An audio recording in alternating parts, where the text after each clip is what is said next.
जब हनुमान से हारे शनि के नाम से ही हर व्यक्ति डरने लगता है। शनि की दशा एक बार शुरू हो जाए तो 7.5 साल बाद ही पीछा छोड़ती है। लेकिन हनुमान भक्तों को शनि से डरने की तनिक भी जरूरत नहीं। शनि ने हनुमान को भी डराना चाहा, लेकिन नींद की खानी पड़ी। आइए जाने कैसे। महान पराक्रमी हनुमान अमर है। पवन पुत्र हनुमान रघुकुल के कुमारों के कहने से प्रतिदिन अपनी आत्मकथा का कोई भाग सुनाया करते थे। उन्होंने कहा कि मैं एक बार संध्या समय अपने आराध्य श्री राम का स्मरण करने लगा तो उसी समय ग्रहों में पाप ग्रह मंद गति सूर्य पुत्र शनि देव पधारे। वह अत्यंत कृष्ण वर्ण के भीषणाकार थे।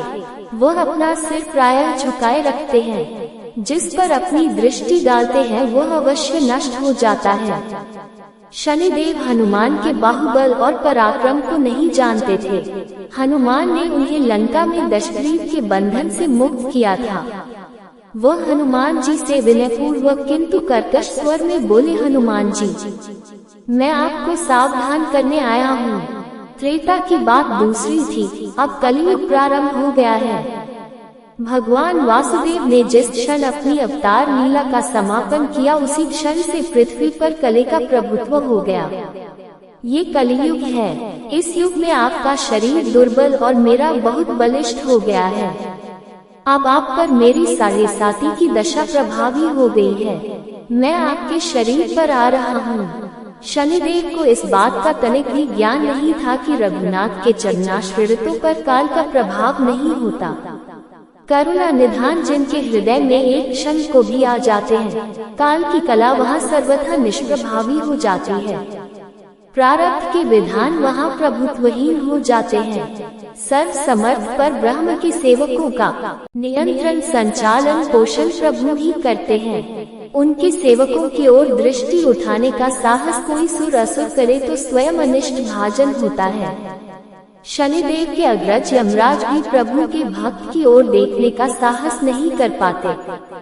हनुमान जी ने शनिदेव को समझाने का प्रयत्न किया, आप कहीं अन्यत्र जाएं। ग्रहों का प्रभाव पृथ्वी के मरणशील प्राणियों पर ही पड़ता है।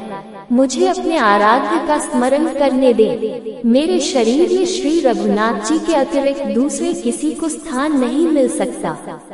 लेकिन शनिदेव को इससे संतोष नहीं मिला। वह बोले, मैं सृष्टिकर्ता के विधान से विवश हूँ। आप पृथ्वी पर रहते हैं, अतः आप मेरे प्रभुत्व क्षेत्र से बाहर नहीं हैं। पूरे 22.5 वर्ष व्यतीत होने पर 7.5 वर्ष के अंतर से 2.5 वर्ष के लिए मेरा प्रभाव प्राणी पर पड़ता है, किंतु ये गौण प्रभाव है। आप पर मेरी 7.5 आज इसी समय से प्रभावी हो रही हो।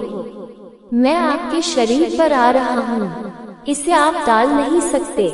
फिर हनुमान जी कहते हैं, जब आपको आना ही है तो आइए। अच्छा होता कि आप मुझ वृद्ध को छोड़ ही देते। फिर शनिदेव कहते हैं, कलियुग में पृथ्वी पर देवता या उपदेवता किसी को नहीं रहना चाहिए। सबको अपना आवास सूक्ष्म लोकों में रखना चाहिए। जो पृथ्वी पर रहेगा वह कलियुग के प्रभाव में रहेगा और उसे मेरी पीड़ा भोगनी पड़ेगी। और ग्रहों में मुझे अपने अग्रज यम का कार्य मिला है।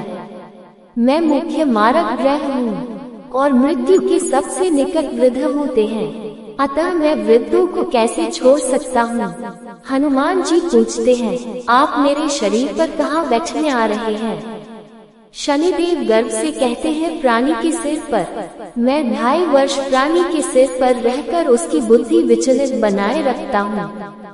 मध्य के 2.5 वर्ष उसके उदर में स्थित रहकर उसके शरीर को अस्वस्थ बनाता हूँ। वह अंतिम 2.5 वर्ष पैरों में रहकर उसे भटकाता हूँ।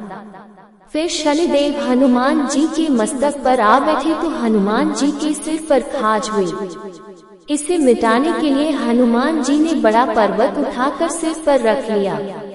शनिदेव चिल्लाते हैं, यह क्या कर रहे हैं आप। फिर हनुमान जी कहते हैं, जैसे आप सृष्टिकर्ता के विधान से विवश हैं, वैसे मैं भी अपने स्वभाव से विवश हूँ। मेरे मस्तक पर खाज मिटाने की यही उपचार पद्धति है और आप अपना कार्य करें और मैं अपना कार्य। ऐसा कहते ही हनुमान जी ने दूसरा पर्वत उठाकर सिर पर रख लिया। इस पर शनिदेव कहते हैं, आप इन्हें उतारिए, मैं संधि करने को तैयार हूँ। उनके इतना कहते ही हनुमान जी ने तीसरा पर्वत उठाकर सिर पर रख लिया तो शनि देव चिल्ला कर कहते हैं, मैं अब आपके समीप नहीं आऊंगा। फिर भी हनुमान जी नहीं माने और चौथा पर्वत उठाकर सिर पर रख लिया। शनिदेव फिर चिल्लाते हैं, पवन कुमार त्राहि माम ताहि माम रामदूत आंजनेयाय नमः, मैं उसको भी पीड़ित नहीं करूंगा जो आपका स्मरण करेगा, मुझे उतर जाने का अवसर दे। हनुमान जी कहते हैं, बहुत शीघ्रता की, अभी तो 5वां पर्वत शिखर बाकी है। और इतने में ही शनि मेरे पैरों में गिर गए और कहा, मैं सदैव आपको दे वचनों को स्मरण रखूंगा।